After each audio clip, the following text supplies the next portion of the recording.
Assalamualaikum warahmatullahi wabarakatuh. Perkenalkan, nama saya Melendriana dan teman saya bernama Nurma Mustika. Kami dari kelompok 6. Di sini kami akan mempresentasikan tugas penelitian kami yang berjudul Metode Penelitian Perancangan Sistem Informasi Pembayaran SPP berbasis web SMA Negeri 1 Andong. Pertama, yaitu ada latar belakang. Perkembangan teknologi dan perkembangan ilmu pengetahuan memicu banyak kalangan untuk mencari alternatif pemecahan masalah di bidang teknologi sistem informasi. Teknologi informasi saat ini merupakan kebutuhan yang sangat penting bagi organisasi atau perusahaan. Teknologi informasi telah banyak digunakan untuk berbagai aspek seperti manajemen dan sumber daya manusia.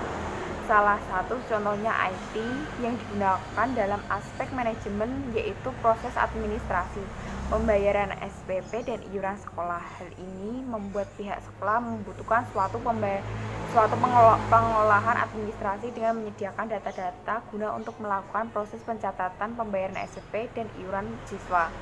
Pencatatan pembayaran memiliki peran penting untuk menunjang kegiatan pembelajaran dan operasional sekolah sehingga tertata. Pencatatan menjadi poin kunci untuk keberlangsungan pembayaran. Maka dibuatlah aplikasi pengelolaan pencatatan pembayaran SPP dan iuran siswa berbasis web sebagai salah satu segi layanan yang digunakan untuk menunjang kegiatan kebendaraan hal pencatatan pembayaran SPP dan iuran, sehingga diharapkan dengan adanya pengolahan pencatatan pembayaran SPP dan iuran, pencatatan dan laporan dapat diproses dengan cepat dan dengan baik. Kedua, yaitu rumusan masalah. Berdasarkan latar belakang masalah yang telah diuraikan di atas, maka rumusan masalah diuraikan sebagai berikut. Pertama, bagaimana aplikasi SPP dan pembayaran biaya sekolah. Kedua, bagaimana membuat aplikasi yang dapat menghasilkan monitoring laporan SPP per bulan. Ketiga, tujuan dan manfaat. Tujuan dari penelitian ini adalah pertama, untuk mengetahui sistem pembayaran yang sedang berlangsung di SMA Negeri 1 Andong. Kedua, untuk mengembangkan sistem pembayaran SPP SMA Negeri 1 Andong berbasis web. Ketiga, untuk mempermudah dalam transaksi pembayaran SPP SMA Negeri 1 Andong. Manfaat dari penelitian ini adalah pertama, hasil dari penelitian ini diharapkan dapat mempermudah transaksi pembayaran SPP SMA Negeri 1 Andong. Kedua, perancangan aplikasi berbasis web ini dapat membantu memecahkan masalah dalam pengolahan data pembayaran SMA Negeri 1 Andong. Keempat, metode penelitian dan pengumpulan data. Metode penelitian ini menggunakan penelitian kualitatif deskriptif, di mana data yang telah diperoleh dikumpulkan dari hasil observasi, wawancara maupun studi pustaka. Dalam penelitian kualitatif perlu menekankan pada kepentingan kedekatan dengan orang-orang dan situasi penelitian agar penelitian memperoleh pemahaman yang jelas. Metode ruang lingkup yang akan diteliti adalah sebagai berikut. Halaman admin meliputi melihat beranda, melakukan login admin, memelihara data tetap, memelihara data tahunan, memelihara pembayaran SPP, dan yang terakhir pemeliharaan laporan. Untuk halaman siswa meliputi melihat beranda, melakukan login siswa, melihat data siswa, melihat data pembayaran SPP. Bab 2 yaitu tentang sistem, konsep dasar sistem. Sistem secara sederhana merupakan suatu kumpulan atau himpunan dari suatu unsur, komponen, atau variabel-variabel yang terorganisasi, saling berinteraksi, dan saling ketergantungan satu sama lain serta terpadu. Pengertian sistem sebagai kumpulan dari prosedur-prosedur yang mempunyai tujuan tertentu dalam Jurnal Sudarso 2017.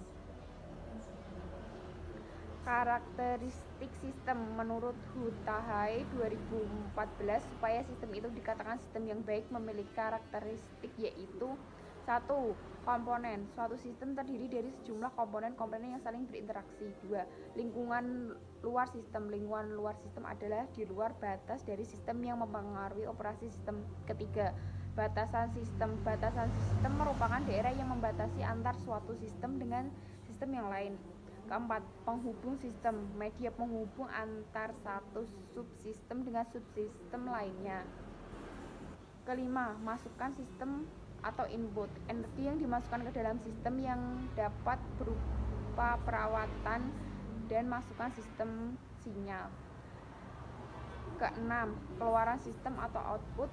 Keluaran sistem adalah hasil dari energi yang diolah dan diklasifikasikan menjadi keluaran yang berguna dan sisa pembuangan.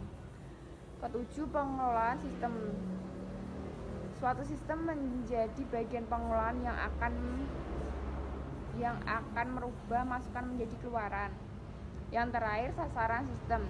Sasaran dari sistem sangat menentukan input yang dibutuhkan sistem keluaran yang akan diproses. Sekian penjelasan dari saya. Penjelasan selanjutnya akan dilanjutkan oleh teman saya, yaitu Nurma. Nurma, silahkan. Assalamualaikum warahmatullahi wabarakatuh. Saya Nurma Mustika yang akan melanjutkan presentasi dari Maylin Riana. Informasi. Gordon B. Davis dalam buku Sutabri 2012 menjelaskan kaitannya data dengan informasi dalam bentuk definisi berikut. Informasi adalah data yang telah diproses ke dalam suatu bentuk yang mempunyai arti bagi si penerima dan mempunyai nilai nyata dan terasa bagi keputusan saat itu atau keputusan mendatang. Kualitas informasi. Penjelasan tentang kualitas informasi menurut Lippeveld, Souborn, dan Bodat dalam buku Hartono 2013 yaitu ada relevansi, kelengkapan dan keluasan, kebenaran terukur, keakuratan, kejelasan, keluasan, dan ketepatan waktu. Lalu selanjutnya ada pengertian biaya pendidikan, pembayaran, dan SPP. Yang pertama adalah biaya pendidikan. Menurut Pemdikbud nomor 44 tahun 2012 tentang pungutan dan sumbangan biaya pendidikan satuan pendidikan dasar pasal 1 ayat 5 mengemukakan bahwa biaya pendidikan merupakan sumber daya keuangan digunakan untuk biaya satuan pendidikan peserta didik, penyelenggaraan dan pengelolaan pendidikan peserta didik sesuai dengan peraturan undang-undang yang sudah ditetapkan oleh pemerintah. Yang kedua, pembayaran. Menurut EVI 2019 ada dua pengertian pembayaran, yaitu pengertian secara sempit dan yuridis teknis. Pengertian pembayaran dalam arti sempit adalah pelunasan utang oleh debitur kepada kreditur. Pembayaran seperti ini dilakukan dalam bentuk uang atau barang. Namun pengertian pembayaran dalam arti yuridis tidak hanya dalam bentuk uang atau barang, tetapi juga dalam bentuk jasa seperti jasa dokter dan lain-lain.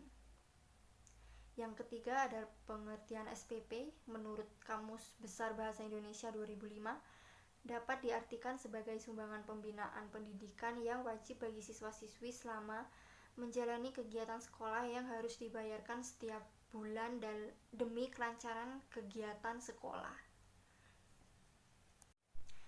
Selanjutnya ada bab ketiga yaitu metode penelitian.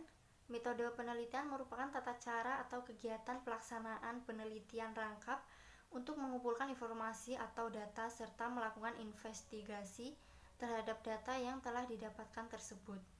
Suatu penelitian mempunyai rancangan penelitian tertentu. Rancangan ini menggambarkan prosedur atau langkah-langkah yang harus ditempuh, waktu penelitian, sumber data, dan kondisi arti untuk apa data dikumpulkan, dan dengan cara bagaimana data tersebut dihimpun dan diolah untuk dianalisa dalam bentuk pembuatan laporan. Tahapan penelitian. Ada beberapa tahapan, yaitu yang pertama, studi pustaka. Pada tahap ini peneliti mengumpulkan data dan informasi seperti judul, buku, internet, dan hal-hal yang berkaitan dengan penelitian yang sedang dilakukan. Yang kedua ada analisa.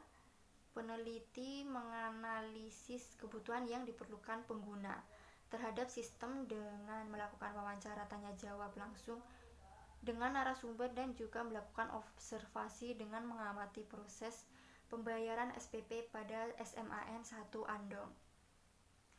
Yang ketiga, pengembangan sistem. Pengembangan sistem menggunakan metode prototipe yang merupakan sebuah proses untuk membangun sebuah model dari sebuah sistem berdasarkan pada kebutuhan user. Yang keempat, ada pengujian. Pengujian dilakukan terhadap sistem yang telah dibangun. Selain dari pengujian sistem, dibutuhkan juga hasil wawancara dengan staf tata usaha untuk mengetahui manfaat yang diperoleh dari sistem pembayaran SPP. Yang kelima, ada perancangan sistem, membuat pemodelan proses dan pemodelan data. Pemodelan proses sistem informasi pembayaran SPP digambarkan dengan menggunakan use case dan kelas diagram. Yaitu ini ada gambar use case admin. Admin yaitu login, setelah itu dapat mengelola data user, data sekolah, data kelas, tahun ajaran, data siswa, data transaksi, dan logout. Selanjutnya ada kelas diagram, yaitu terdiri dari sekolah, user, transaksi, siswa, periode, dan kelas. Desain antar muka, yaitu ada halaman login admin, yaitu dengan memasukkan username, NIM, dan password. Selanjutnya halaman home admin terdiri dari menu home, pembayaran, laporan, dan data siswa. Data siswa ada kelas, jurusan, dan tahun ajaran. Selanjutnya halaman menu pembayaran admin dengan nomor induk, ada nama siswa, dan pembayaran tanggal berapa, bulan, dan jumlah yang harus dibayarkan. Selanjutnya halaman data siswa, yaitu kelas terdiri dari kelas, tahun ajaran, NIS, serta hapus dan edit. Selanjutnya halaman home siswa. Halaman siswa setelah login yaitu seperti ini, terdiri dari menu home dan pembayaran. Lalu halaman pembayaran siswa, pada menu pembayaran memasukkan NIS untuk lanjut ke pembayaran. Selanjutnya menu pembayaran SPP. Setelah memasukkan NIS, maka akan tampil pembayaran SPP dengan nomor induk siswa dan nama, serta kelas, bulan, tanggal bayar, jumlah, dan action lunas atau belum lunas. Dan yang terakhir ada bukti pembayaran SPP. Adalah bukti pembayaran SPP yang lunas, yang sudah lunas. Selanjutnya kesimpulan dan saran. Kesimpulan, saat ini masih banyak sekolah yang menerapkan pembayaran SPP secara manual dengan pencatatan data menggunakan buku besar. Dengan adanya pembayaran SPP berbasis website ini diharapkan dapat membantu pihak sekolah dalam mengolah data dan informasi yang ada, sehingga dapat mempermudah pihak sekolah dalam mengelola pembayaran SPP. Para murid dan orang tua juga bisa memantau dan mendapatkan informasi pembayaran SPP, sehingga dapat mengurangi keterlambatan dalam membayar SPP. Saran, dengan pembayaran SPP berbasis website ini diharapkan pihak sekolah dapat menggunakan sistem ini dengan sebaik-baiknya dan mengembangkannya lagi agar menjadi sistem yang lebih baik lagi sesuai perkembangan teknologi.